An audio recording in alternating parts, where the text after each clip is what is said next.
골프 대회 때문에 빨리 끝내야 된답니다. 그래서 빨리 하겠습니다. 인간은 생각하는 동물입니다. 그렇죠? 우리 인간은 항상 생각하면서 살아갑니다.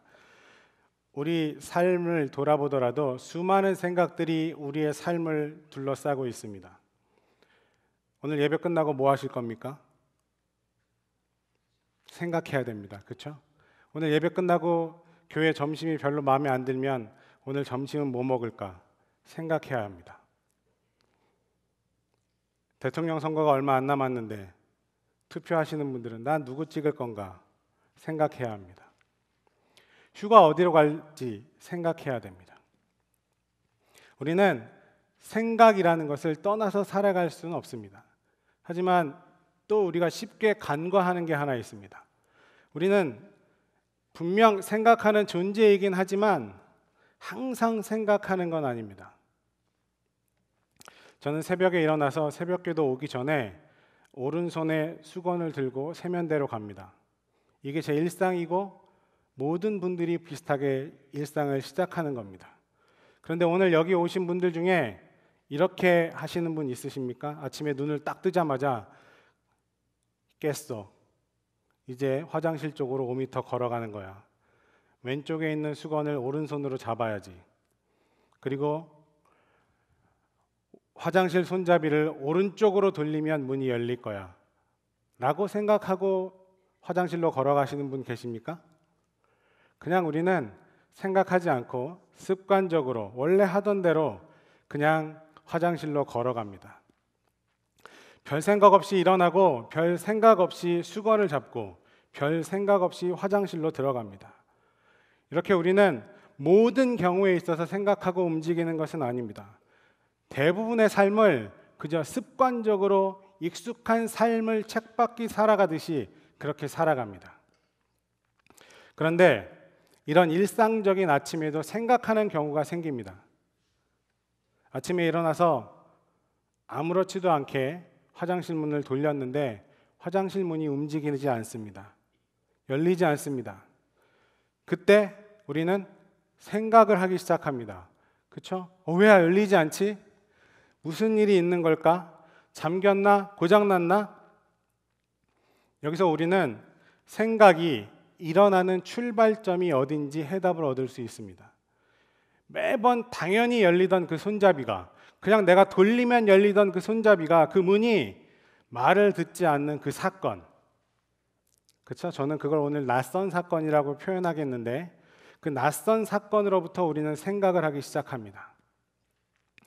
익숙한 일상에서 낯선 사건을 만날 때 우리는 그때부터 생각이라는 걸 하기 시작한다는 말입니다. 생각이란 것은 그 낯선 사건을 만나서 그 사건의 정체를 파악하기 시작합니다. 열리지 않는 문고리를 이렇게 저렇게 돌려보기도 하고 열쇠를 찾아야 하나?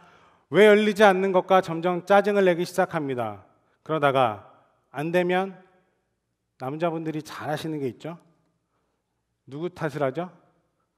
아내 탓을 합니다. 여보! 이게 당신이 고장냈어? 라고 한 말씀씩은 다 하시잖아요. 그죠? 저도 마찬가지고 애꿎은 아내 탓을 합니다. 그러고도 해결되지 않으면 생각의 결론이 열쇠공을 불러야 되는구나. 그렇게 결론적으로 생각의 종착점에서 해결점을 찾아갑니다. 이런 과정 속에서 너무나 익숙해서 잊고 있었던 그 화장실 문에 대한 생각을 우리는 아무도 모르지만 일단 하게 됐다는 말입니다. 우리는 그렇게 기대하지 않았건 기대하지 못했건 낯선 사건과 맞닥뜨리면서 생각을 하게 됩니다. 이 생각이 좋던 싫던 간에 이전과는 다른 삶의 발걸음을 우리가 걸어갈 수 있게 만들어주는 원동력이 됩니다. 예를 하나 들어보겠습니다. 남녀가 서로 만나서 사랑을 나누고 부부가 됩니다. 처음 만났을 때 상대방은 낯선 사람이었습니다. 처음부터 잘 알고 있는 분하고 결혼하셨습니까?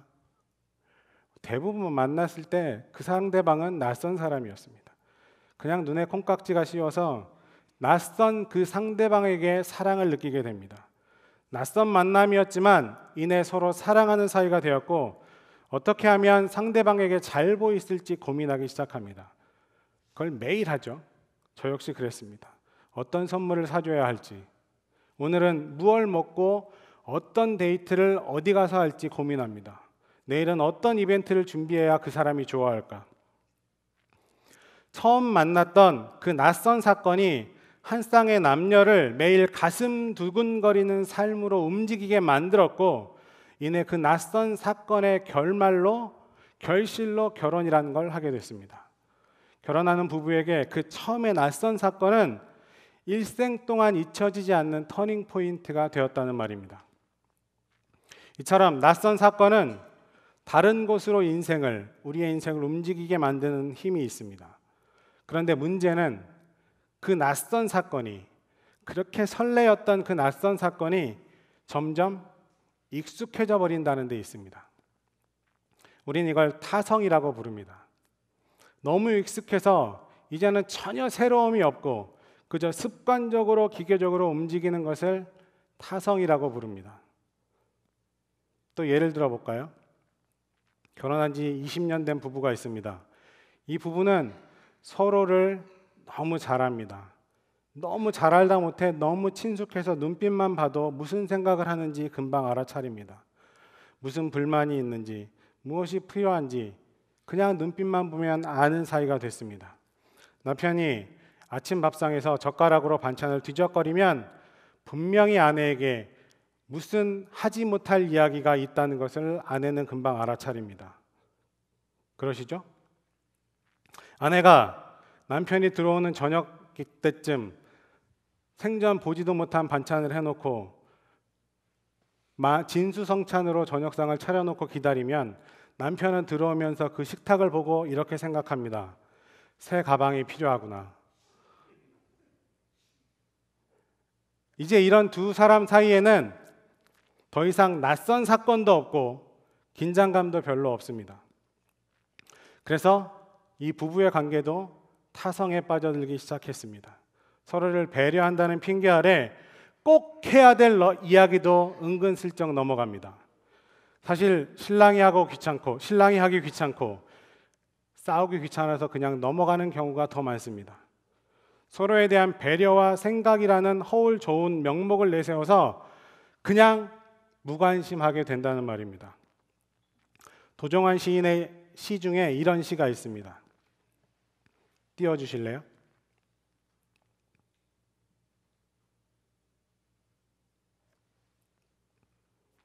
그냥 읽겠습니다. 도종환 시인이 이런 시를 썼어요.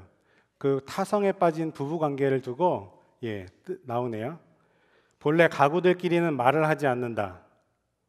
그래서 집에 있는 가구들이 말을 합니까? 말 안 하죠. 본래 가구들끼리는 말을 하지 않는다. 그저 아내는 방에 놓여 있고 나는 내 자리에서 내 그림자와 함께 육중하게 어두워지고 있을 뿐이다. 도종환 시인이 굉장히 유명한 시인이세요.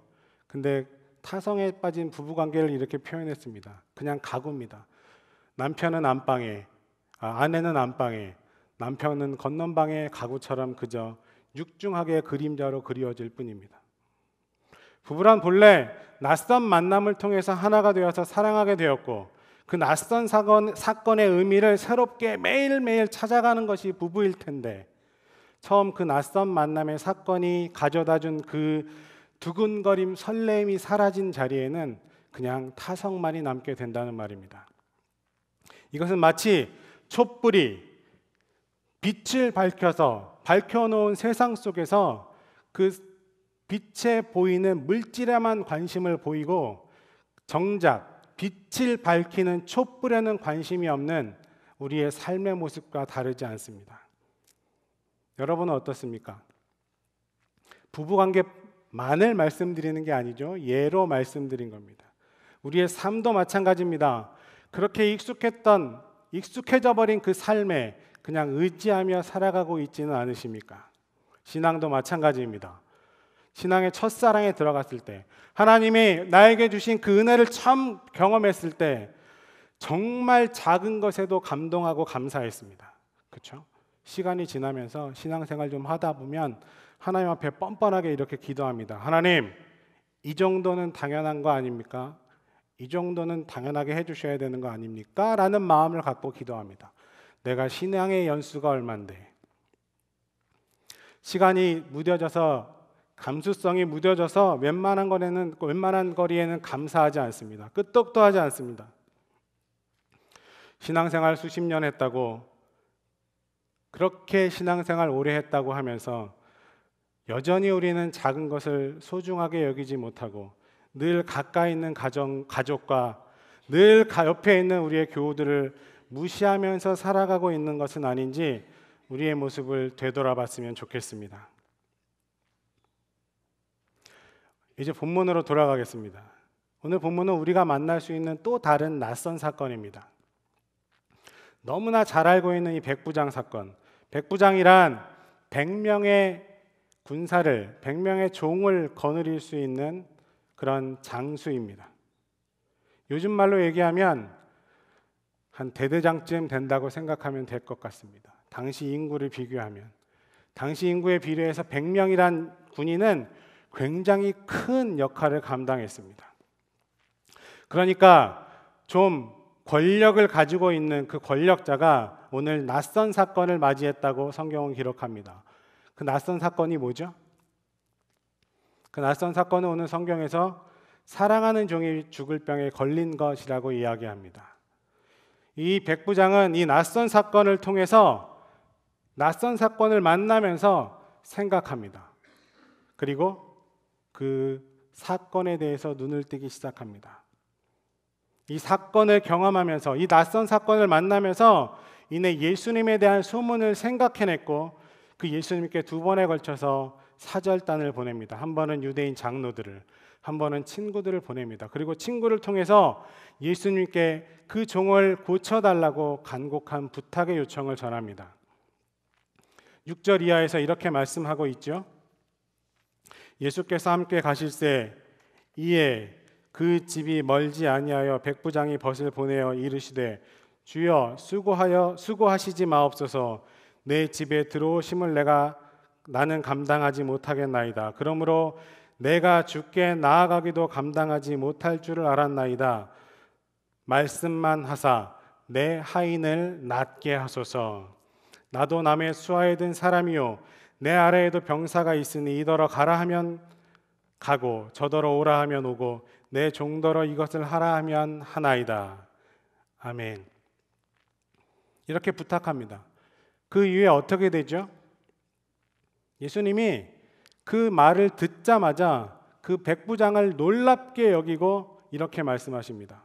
예수께서 들으시고 놀랍게 여겨 돌이키사 따르는 무리에게 이르시되 내가 너희에게 이르노니 이스라엘 중에 이만한 믿음은 만나보지 못하였노라 하시더라.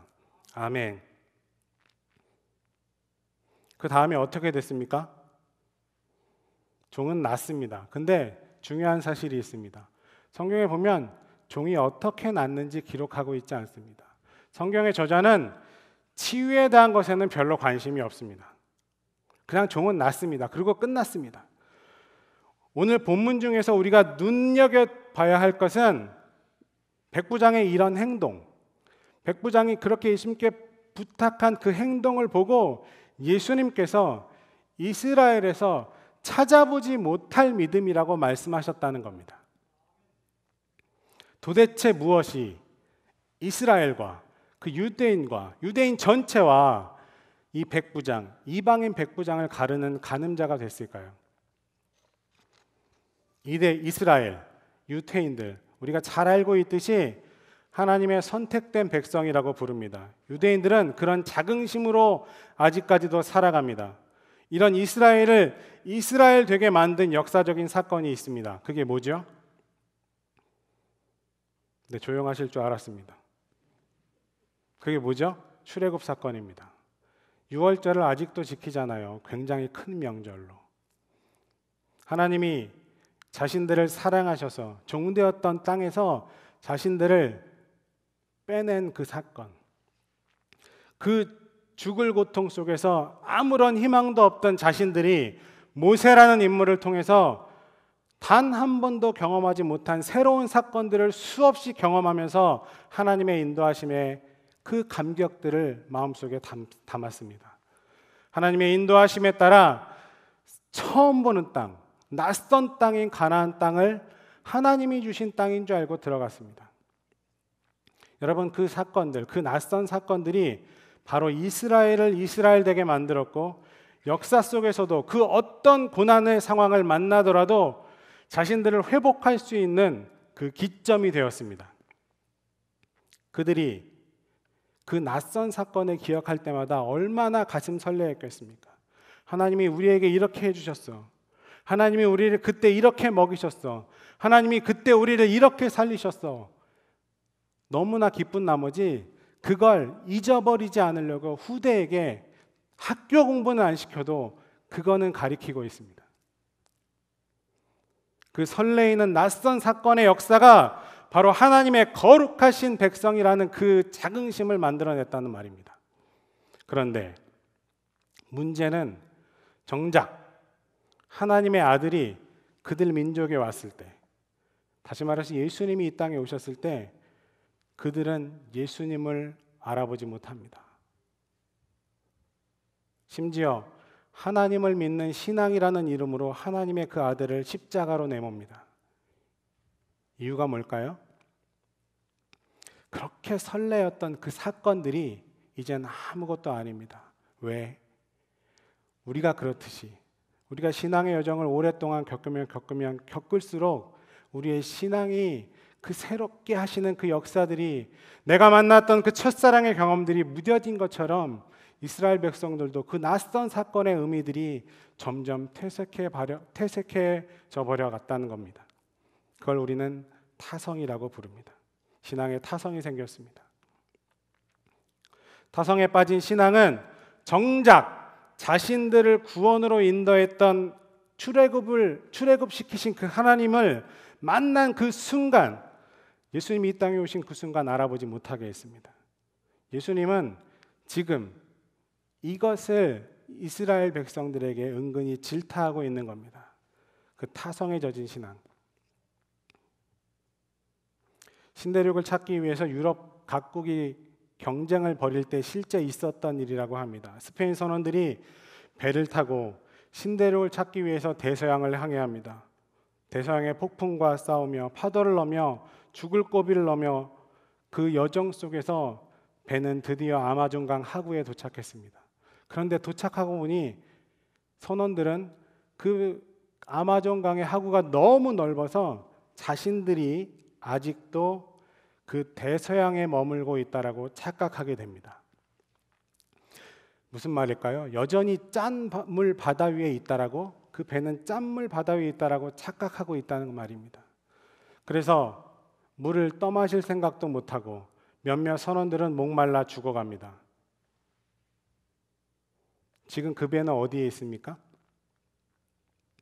세상에서 가장 풍부한 생수의 원천인 아마존 강 위에 있습니다. 그런데도 선원들은 갈증으로 죽어갑니다. 이 선원들의 모습이 700년 동안이나 기다렸지만, 700년 만에 하나님이 이 땅에 내려오셨지만 그를 십자가로 내몬 이스라엘의 그 모습, 타성에 빠져 살아가는 그들의 모습과 너무나도 흡사하지 않습니까? 그리고 타성에 물들어가고 있는 내 모습과 비교볼 만하지 않습니까? 반면에 백부장은 어떻습니까? 백부장은 유태인들이 생각할 때 사람 취급하지 않습니다. 유태인들이 볼 때 우리도 개, 돼지 같은 사람이라고 얘기하면 또 우습지만 개, 돼지 같은 그냥 동물일 뿐입니다. 이방인 백부장은 그런 사람이었습니다. 사람으로 취급하지 않는 동물 같은, 짐승 같은 그 사람이 이제 낯선 사건을 만납니다. 그 낯선 사건, 사랑하는 종이 죽게 됩니다. 그 낯선 사건 속에서 백부장은 예수님을 생각해냅니다. 그분이라면 이 문제를 해결할 수 있다라고 그 백부장은 그렇게 생각합니다. 사랑하는 종이 죽을 병에 걸려 죽게 될 때 백부장은 그렇게 예수님을 생각해냈다는 말입니다. 하나님의 아들 예수가 이 땅에 내려왔을 때 선민이라는 이스라엘은 예수님을 십자가로 내몰았습니다. 그러나 이방인 백부장은 예수님을 죽음을 이길 전능자로 믿고 그에게 모든 것을 의지합니다. 이스라엘과 하나님과의 관계는 아까 도종환 시인의 시처럼 그냥 그들의 관계는 가구 같은 존재입니다. 서로 뚝하니 자기의 방에 아무런 대화 없이 있는 그 가구처럼 멀뚱하니 서 있는 가구처럼 아무런 관계도 아니라는 말입니다. 신앙이 있다 하면서도 타성에 빠져 있는 그 관계, 그것은 살아있으나 죽은 목숨과도 같은 것입니다. 반대로 예수님이 그렇게 칭찬하셨던, 얼만큼 칭찬하셨어요? 난 지금까지 이 땅에서 이만한 믿음을 보지 못했다라고 그렇게 칭찬하신 그 백부장의 믿음은 낯선 사건 속에서 전능자를 기억하고 그분께 모든 것을 맡기는 신앙이라는 말입니다. 이 이방인 백부장의 사건은 우리에게 하나님 나라의 자격 조건은 없음을 깨닫게 해줍니다. 유대인만 하나님 나라에 속한 건 아닙니다. 이방인 백부장이 그랬듯이 우리가 예수 그리스도를 주님으로 우리의 구세주로 영접하면 우리 다 모두 다 하나님의 자녀가 될 수 있습니다. 여러분 그걸 믿고 이 자리에 계시죠? 예, 교회는 그런 곳입니다. 그런 사람들이 모여 있는 건 맞습니다. 그래서 성도가 되는 자격 요건은 아무것도 필요치 않습니다. 하지만 꼭 기억하십시오. 첫 출발의 자격 요건은 똑같지만 타성에 젖은 신앙은 예수님으로부터 인정받지 못한다는 말입니다. 신앙생활 오래 했다고 옛날 얘기하시는 분들 많으십니다. 저도 수없이 들었습니다. 옛날에 당신이 어떻게 했다고. 천국은 과거로 가는 게 아니라 미래로 가는 겁니다. 미래지향적인 게 신앙입니다. 옛날에 어떻게 했는지 저도 관심 없지만 하나님은 더더욱 관심 없으십니다. 언제가 중요합니까? Right now, 지금 이 순간. 그리고 앞으로가 중요합니다. 다시 말해서 예수님이 원하는 그 신앙은 앞을 내다보고 지금 이 순간 모든 걸 하나님 앞에 맡길 수 있는 신앙이 되어야 한다는 말입니다. 여러분, 그 첫사랑을 회복하시기를 주님의 이름으로 축원합니다. 익숙한 거는 우리에게 편한 건 맞습니다. 하지만 그 편안함이 옳은 건 아닙니다. 사랑하는 맘모스 교회 여러분, 익숙함에 빠져서 낯선 사건에서 주는 그 설레임을 잃어버리시지 않기를 다시 한번 주님의 이름으로 축원합니다. 백부장은 그 낯선 사건 속에서 예수님을 기억해냈습니다. 이것이 바로 오늘 우리 모두에게도 동일하게 적용될 수 있습니다. 누구나 살아가면서 우리의 인생을 살아가면서 우리도 낯선 사건을 경험합니다. 그렇죠? 우리의 일상을 무너뜨리는, 우리의 삶을 무너뜨리는 사건들을 맞닥뜨리면서 살아갑니다. 그렇게 우리가 경험하는 그 낯선 사건들이 바로 오늘 백부장이 만난 그 낯선 사건이 되어야 할 줄로 믿습니다. 그렇다면 우리도 백부장처럼 그 낯선 사건 속에서 예수님을 생각하고 우리의 삶을 새롭게 움직이고 모든 것을 하나님께 맡기는, 예수님께 맡기는 진정한 하나님의 사랑의 사람의 믿음을 가져야 할 줄로 믿습니다. 주님께서 원하시는 게, 하나님께서 원하시는 게 바로 이런 신앙입니다.